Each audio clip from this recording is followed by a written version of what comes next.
Une matinée normale en Sibérie, jusqu'à 9h20. Une boule de feu illumine le ciel et projette une lumière très intense, aveuglante. Une météorite vient de se désintégrer à 5 km au-dessus du sol. Les habitants sont d'abord incrédules, puis c'est la panique. Des explosions se font entendre. On a d'abord pensé que c'était des feux d'artifice. Mais après, on a vu une trace qui ressemblait à celle d'une fusée et qui était suivie d'explosions. Les vitres ont explosé, le thé, le pain, la carafe d'eau. Tout est tombé par terre.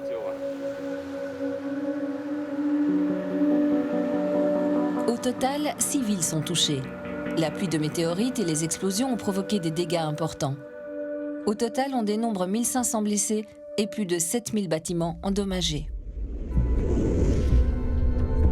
La météorite de Chelyabinsk, c'est un astéroïde de 18 mètres de diamètre, donc aussi gros qu'un immeuble. Et donc il faut imaginer que c'est un immeuble qui fonce vers la Terre, qui rentre dans la haute atmosphère à une vitesse cosmique. Une vitesse de l'ordre de 20 km par seconde. C'est énorme, 20 km par seconde. En Sibérie, on a frôlé la catastrophe. Les dégâts auraient pu être encore bien plus lourds. La possibilité d'un impact majeur existe, ça s'est déjà produit dans l'histoire de la Terre. Et donc, toutes les agences spatiales ont actuellement des programmes de recherche de ces astéroïdes géocroiseurs, comme on les appelle, parce qu'ils croisent l'orbite de la Terre, afin d'évaluer la dangerosité de ces astéroïdes. Nous nous préparons aujourd'hui pour trouver des solutions et être prêts à faire face dans quelques années, au cas où nous découvrons qu'un objet va nous impacter.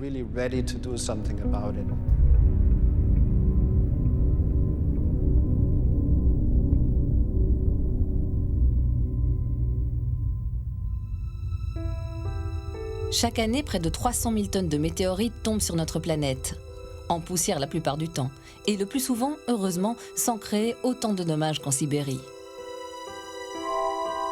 Chez nous aussi, des phénomènes similaires ont été observés.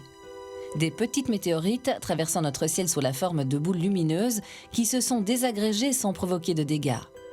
Même à petite échelle, quand on en est le témoin, c'est impressionnant. J'ai vu une première explosion. J'ai pensé qu'il y aurait une catastrophe à ce moment-là, quoi. Mais bon, je l'ai vu sans entendre le bruit, quoi. Mais vous avez l'impression que c'est très, très long. Parce que vous avez l'impression d'être dans un autre espace que parce que vous êtes attiré par quelque chose qui est incroyable, quoi.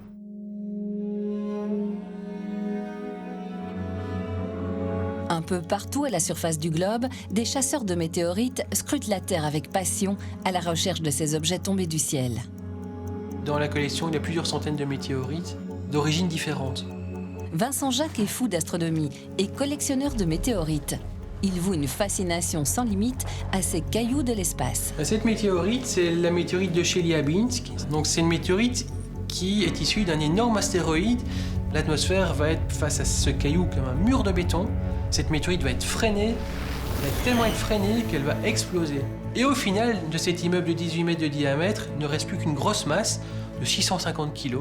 Ça représente un volume d'à peu près 80 cm de diamètre et une quarantaine de masses à peine plus grosses que ce bout de caillou.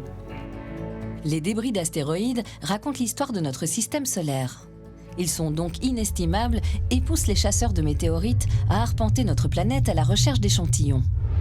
Alors la météorite que j'ai dans la main, c'est une météorite qui a été trouvée au Tchad. C'est une météorite qui a vraiment une belle forme de météorite avec toutes ces dépressions, ce qu'on appelle en anglais des thumbprints, donc des empreintes digitales. On va dans ces régions désertiques, on choisit des sols très clairs, le plus clair possible, des sols pas trop rocheux, et on les arpente à l'œil. Donc le meilleur outil pour chercher des météorites, c'est l'œil. Un œil acéré et aussi de bonnes jambes. Des heures et des heures de marche peuvent être nécessaires avant de tomber sur un bout de rocher tombé du ciel. Ce qui vaut pour un désert de sable vaut aussi pour un désert de glace comme celui de l'Antarctique. Une équipe de géologues de l'ULB s'y rend régulièrement pour faire le plein de roches célestes. L'Antarctique, même l'été, il fait froid, on est à -20, -30 degrés. Et donc c'est vrai que ce sont des conditions climatiques extrêmement difficiles. Malgré tout, malgré ces conditions climatiques, pour nous, l'Antarctique, c'est vraiment très important. On voit facilement les météorites, elles sont gardées au frigo, donc elles nous attendent gentiment. Et la troisième chose, c'est que les glaciers concentrent les météorites, donc on a des zones que l'on repère par satellite. Et quand on y va, malgré les conditions climatiques, on sait qu'on trouvera beaucoup de météorites. La plupart des météorites trouvées par Vinciane sont petites comme celle-ci. Mais il lui arrive d'en dénicher de beaucoup plus grosses. Il faut répertorier méthodiquement chaque objet découvert et l'emballer avec soin. Paradoxalement, ces cailloux qui ont traversé des milliards d'années sont très fragiles une fois tombés sur Terre, car ils s'oxydent vite. Donc à l'heure actuelle, environ 2/3 des météorites dans les collections des musées et des instituts viennent de l'Antarctique. Le moindre fragment de météorite est précieux. À chaque fois, c'est un véritable morceau du passé du système solaire tombé sur Terre. Il mérite donc qu'on s'y intéresse de près. Donc ici, dans notre laboratoire, nous analysons la composition chimique des météorites pour comprendre comment la Terre est passée de petits morceaux de roche comme ceci à la planète que nous connaissons aujourd'hui. À l'origine de ce petit caillou, il faut s'imaginer un objet beaucoup plus imposant. Peut-être plusieurs dizaines de kilomètres de diamètre, voire plus. Comme certains des innombrables astéroïdes qui gravitent dans notre système solaire. Sur ces cailloux, il faudrait plus de 10 heures en voiture pour rallier le pôle Nord au pôle Sud.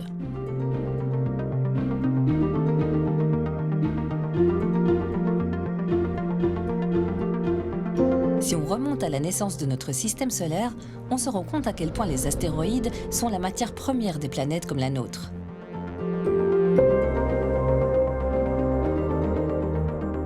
En entrant en collision les uns avec les autres, certains se sont agglutinés en planètes. Mais tous n'ont pas trouvé preneur et se retrouvent sur le carreau quelque part entre Mars et Jupiter.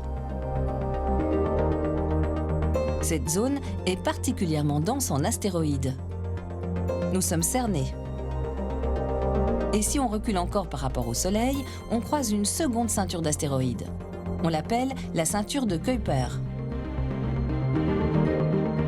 À tout instant, si l'un de ces astéroïdes se décrochait de sa ceinture, il quitterait son orbite et représenterait un danger potentiel pour la Terre. Heureusement, nous pouvons compter sur la force de gravitation des deux gardiens de la ceinture principale. Mars, qui porte les stigmates de millions d'impacts, et Jupiter, qui masque les traces d'impact par sa composition exclusivement gazeuse.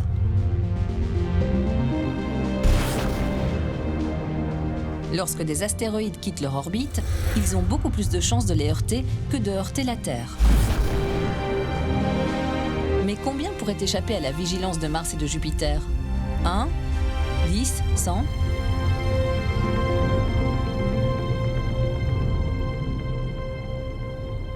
Pour éviter que le ciel ne nous tombe sur la tête, on peut compter notamment sur les astrophysiciens de l'Université de Liège. Donc, en fait, sur cette image, ce qu'on peut voir ici au centre, c'est la Terre et l'orbite de la Terre. En fait, c'est un petit fil qui montre tous les astéroïdes qui sont considérés comme potentiellement dangereux parce qu'ils croisent l'orbite de la Terre. Donc, on voit qu'en un an, il y a une grande quantité d'astéroïdes qui passent à proximité de la Terre. On en connaît donc environ 15 000. Il faut donc les traquer et faire en sorte de mieux les connaître. C'est l'une des missions d'Emmanuel et du télescope belge TRAPPIST, qui a été construit au Chili sur l'un des sites de l'Observatoire européen Austral. Donc ici, nous avons une image en direct de l'Observatoire de la CIA au Chili, dans le désert d'Atacama. On est en fait dans la cordillère des Andes, à 2500 mètres d'altitude. TRAPPIST est fermé parce qu'il vient de faire sa nuit. Emmanuel pilote le télescope à distance et réalise toutes ses observations depuis Liège. TRAPPIST est à plus de 10 000 km de distance et avec un simple clic de souris, nous pouvons, voilà, on voit d'ailleurs le dôme qui est en train de s'ouvrir. Sur le ciel, on voit également le beau ciel bleu du Chili qui est un ciel fantastique. Là, ce qu'on peut voir sur cette image, donc réalisée par TRAPPIST, c'est un astéroïde qui se déplace sur un champ d'étoiles. Donc les astéroïdes tournent autour du Soleil et certains passent à proximité de la Terre et ils ont donc une grande vitesse. Et là, ce qu'on peut voir, c'est en quelques minutes, cet astéroïde, qui est donc la tache brillante qui se déplace parmi les étoiles fixes, est en train de croiser l'orbite de la Terre. Objectif de ces observations, déterminer la trajectoire et donc la dangerosité éventuelle de ces objets célestes. Comme par exemple l'astéroïde nommé Apophis. Pendant tout un temps, il y avait une probabilité de collision non négligeable de ce rocher de 350 mètres avec la Terre. Grâce notamment aux observations de TRAPPIST, on a déterminé qu'il passerait en 2029 à une distance de 30 000 km de notre planète. Tout risque d'impact a donc été exclu. Aujourd'hui, on estime que tous les astéroïdes qui sont plus grands que 1 km de diamètre, il y en a 150 qui croisent l'orbite de la Terre, on pense les avoir quasi tous découverts. Il en resterait peut-être encore quelques-uns. Ceux-là sont réellement, potentiellement très dangereux, puisque la chute d'un astéroïde d'1 km de diamètre sur la Terre, c'est un cataclysme au niveau mondial.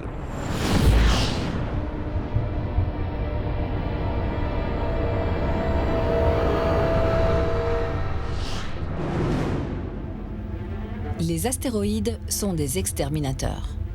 Le plus tristement célèbre est tombé il y a 65 millions d'années, un astéroïde de près de 10 000 km². L'impact a été d'une puissance phénoménale, des milliers de fois supérieure à une bombe nucléaire. 75% de la vie sur Terre a disparu, dont les dinosaures. En termes géologiques, on dit qu'il a marqué la fin du Crétacé et le début du Tertiaire. Ce qu'on sait moins, c'est que notre planète a été percutée plusieurs fois dans son histoire. Les dinosaures n'ont sans doute pas été les seules victimes de ce genre de cataclysme. La Terre a connu plusieurs extinctions de masse, dont certaines sont probablement dues à des impacts d'astéroïdes.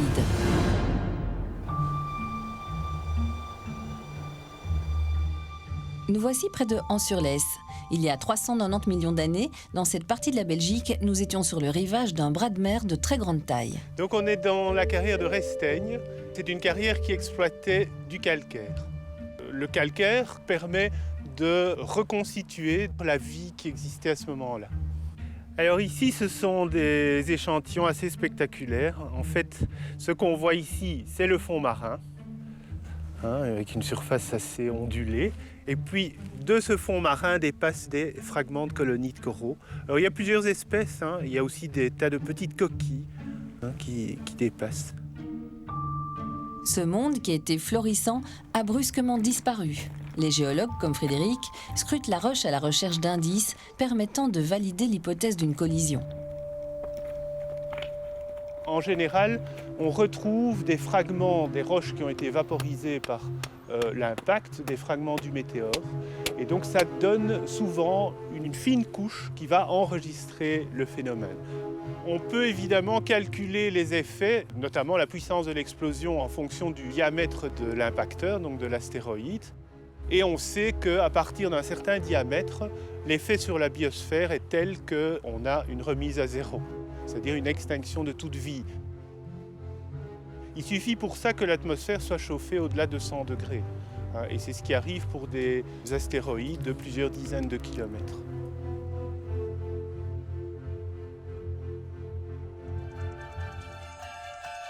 Existe-t-il des solutions pour faire face à un astéroïde qui menacerait notre planète ?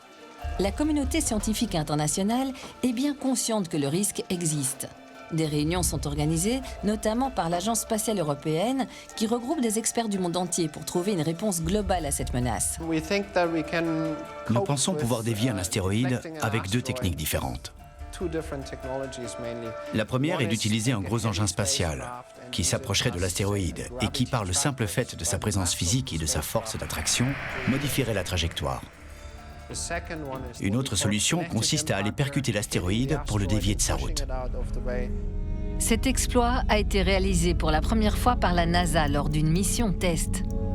Un engin spatial a impacté à une vitesse de plus de 20 000 km/h sa cible, l'astéroïde Dimorphos, situé alors à 11 millions de kilomètres de la Terre. On découvre la surface de l'astéroïde sur ces images envoyées par la sonde quelques secondes avant la collision.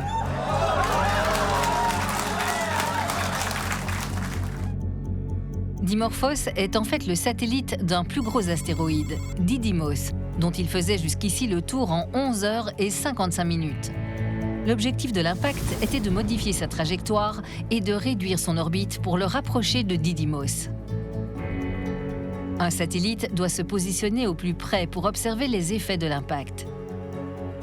Et ce n'est pas tout. Cette mission doit aussi permettre de mieux connaître la composition d'un astéroïde.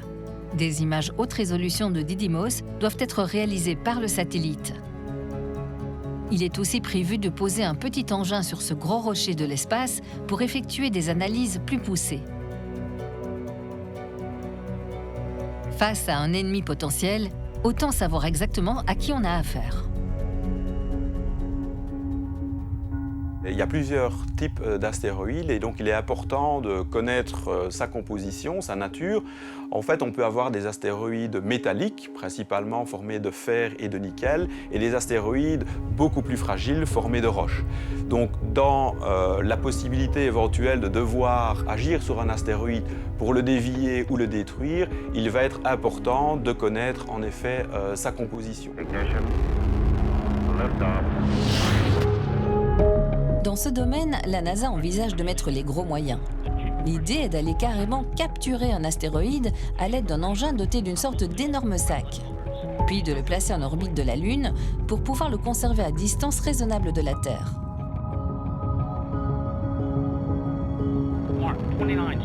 Ensuite, des astronautes seraient envoyés dans l'espace. Leur mission, rejoindre l'astéroïde.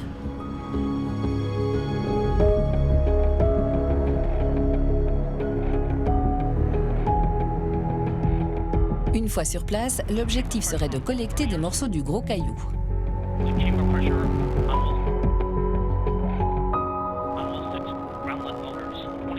Puis de ramener ces échantillons sur Terre afin de les analyser. Un programme très ambitieux. Il y a quelques années, des solutions assez radicales avaient été envisagées pour faire face à la menace d'un astéroïde. Nous en avions parlé à l'époque. On a longtemps pensé qu'il suffirait de recourir à une destruction par la force nucléaire. Une autre solution serait le déploiement d'un gigantesque miroir qui concentrerait l'énergie lumineuse du Soleil dans le même but. Une autre idée était carrément d'aller peindre l'astéroïde. Le principe est simple. L'énergie des particules de lumière exerce une pression sur un astéroïde s'il est noir. En le peignant en blanc ou plus concrètement en faisant exploser sa croûte jusqu'à une couche plus claire, une partie des photons serait réfléchie. La pression solaire varierait donc et la trajectoire changerait. Je pense que ces solutions sont plus ou moins abandonnées. C'était des solutions qui mettraient en jeu des sondes beaucoup plus complexes que ce qu'on envisage ici, avec des résultats beaucoup moins certains. La solution qui a été retenue, c'est de dévier l'astéroïde afin d'éviter de le mettre en petits morceaux et d'avoir un certain nombre de nouveaux astéroïdes qui pourraient venir percuter la Terre de façon incontrôlée. Donc le but est effectivement d'essayer de garder un seul morceau et de dévier sa trajectoire. La solution de la déviation semble donc aujourd'hui la plus raisonnable. Mais elle nécessite de repérer l'ennemi bien longtemps à l'avance. Si nous avons 10 ans pour réagir, je pense que c'est faisable. Parce que si on est menacé par un objet de 100 mètres de diamètre, tout le monde sera d'accord pour mettre les moyens et l'argent qu'il faut afin d'éviter d'être percuté par cet objet.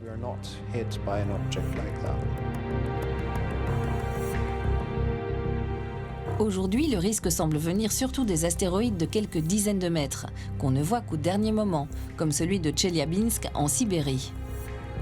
Même s'il n'y a pas d'impact avec la Terre, l'onde de choc provoquée par la désintégration dans l'atmosphère peut faire de gros dégâts, surtout dans une zone très habitée. Mais il n'y a pas que les astéroïdes qui nous menacent. À 10 000 fois la distance entre la Terre et le Soleil, une troisième zone de concentration d'objets gigantesques nous encercle. Le nuage d'Oort. Une nuée d'objets primitifs tellement distants du Soleil qu'ils sont glacés. Si l'un d'entre eux se mettait à tomber vers le centre du système solaire, il se mettrait du même coup à fondre et deviendrait une comète. Le plus gros souci qu'on a avec les comètes, c'est que généralement, elles arrivent sans crier gare, alors qu'un astéroïde, on peut connaître bien son orbite pour des siècles. Une comète, très souvent, les nouvelles comètes arrivent pour la première fois dans le système solaire et on n'aura pas beaucoup de temps de réaction. Sinon, au niveau de l'impact sur la Terre, les comètes sont des corps plus fragiles que les astéroïdes, notamment parce qu'elles sont formées par à peu près 50% de glace, qui va donc fragiliser la comète. Quand elle va rentrer dans l'atmosphère, cette glace va sublimer, donc passer de l'état solide à l'état gazeux et fragmenter plus facilement la comète. Bon, évidemment, si le noyau de la comète fait plusieurs kilomètres de diamètre, de toute façon, c'est potentiellement dangereux, évidemment. Les comètes sont donc elles aussi sous étroite surveillance. Des programmes spatiaux spécifiques ont été mis en place pour en savoir plus sur ces objets fascinants. Dans ce contexte, un exploit a ainsi déjà été réalisé. Après un voyage de 10 ans, la sonde européenne Rosetta a rejoint la comète Chury, à des centaines de millions de kilomètres de la Terre. Le premier challenge était de se placer en orbite de la comète. Le monde entier a ensuite pu suivre un atterrissage spectaculaire sur le gros rocher. Aller déposer un engin sur une comète était une première. Grâce au travail de ce petit laboratoire sur pattes, de nombreuses images et données ont pu être collectées. De quoi faire avancer nos connaissances sur ces témoins des tout débuts de notre système solaire, qui sont aussi des objets célestes potentiellement à risque.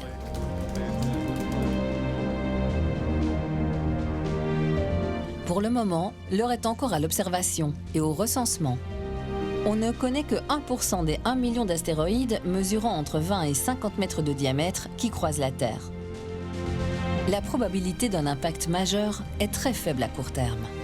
Mais si l'on doutait de l'utilité de telles recherches, il suffit de lever les yeux vers la Lune, qui, dépourvue d'atmosphère protectrice, nous montre ses cratères comme autant de signaux d'alarme.